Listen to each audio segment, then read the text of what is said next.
Avanza a extracción de reló nos bancos marisqueiros de Anguiño. Retiráronse preto de 4 toneladas e o bivalvo terá unha segunda vida, como compostaxe ou converténdose en biogás. Os mariscadores de Anguiño están inmersos na extracción dun produto que hai anos non se vía nas lonxas, o reló. Non hai moito esta especie comercializábase, pero deixou de facerse ao detectar que no seu interior tiña unha cantidade de plomo superior ao establecido pola Unión Europea. Sen embargo, dende a semana pasada, os profesionais aguiñenses poden extraelo dos bancos marisqueiros grazas a un proxecto impulsado pola Consellería do Mar, e a retirada de reló vai avanzando. Rutinamente, pero non van todos os días porque realmente unha, por dos motivos, unha o mal tempo que houve, non? E outra porque tamén hai outras alternancias e cando dá pé a ir a soltar estas alternancias que dean máis cartos, por así dicilo, pois a xente pois duda máis en ir á meixa, neste caso á meixa co reloxo. Por eso pusemos 3 kilos a maiores de babosa para poder combinar e arreglar un poquinho o día para que teñan un día razonable de mar, non? Porque realmente co reloxo solo a 0,85 kilo pois teñen que traer moito para compensar un pouco tal. Entonces, como realmente témolo que coller porque o futuro é bo, entonces compensando con un pouquiño da meixa para que se faga o día ben, pois ao mesmo tempo facemos as cousas mellor.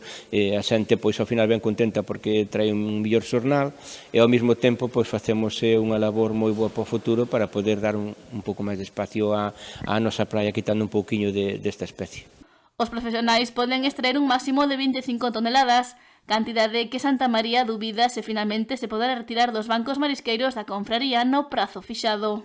Iache dicir que sí, pero non estou moi seguro, porque dentro de uns días empeza a campaña do ourizo, que de feito xa tiña que empezar este luns, pero con mal tempo non podemos ir, entonces ao ourizo van unha cantidad de xente máis que se reparte por ourizo, entonces é máis complicado chegar a esa cantidad. Pero bueno, vamos a intentalo. Se fora en outubro, cando en principio estaba este plan posto para facer, pois íbamos a facer de principio xa. Quero dicir que non teríamos maior problema porque a maior actividade iba a ser o marisqueo.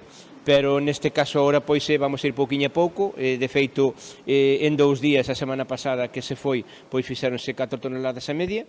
E bueno, esperamos que estes 2 ou 3 días que se pode ir máis desta semana, pois ao millor creo que nos quedan un día máis.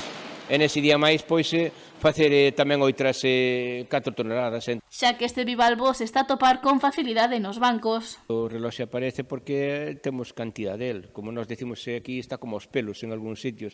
Ao mellor damos rastradas ou rañadas, damos ao mellor de 7 ou 8 kilos. Entonces, hai moito reloxo. Entonces, por eso queremos quitalo en esas zonas onde realmente incidir, nas zonas onde hai tanto, na nosa playa, para así pois poder a meixa poder pegar un pouquiño mellor e ir adiante un pouquiño mellor a produción da meixa, axudar un pouquiño ao recurso.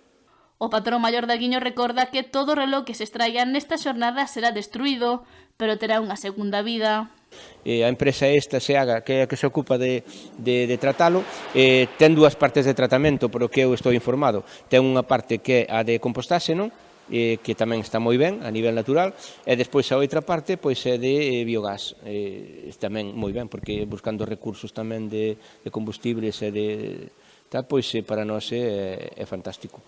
Sácaselle proveito, nós pois sacámoslo da playa, a ver, é unha cadena moi boa. Para a tecnología en sí e para o que a naturaleza é bo, é para nós moito mellor, porque ao final estamos sacando un produto que agora mesmo temos unha sobreexplotación, quero dicir, é moitísimo, e ao final pois vamos a buscar a maneira de que quitando o que máis podamos, porque ainda vai quedar moito, por o menos vamos a dar pé da cá a meixa, axudar un pouquiño a naturaleza a que poda asentarse mellor a meixa, a que poida criar e teña máis espazo para medrar e desenvolverse.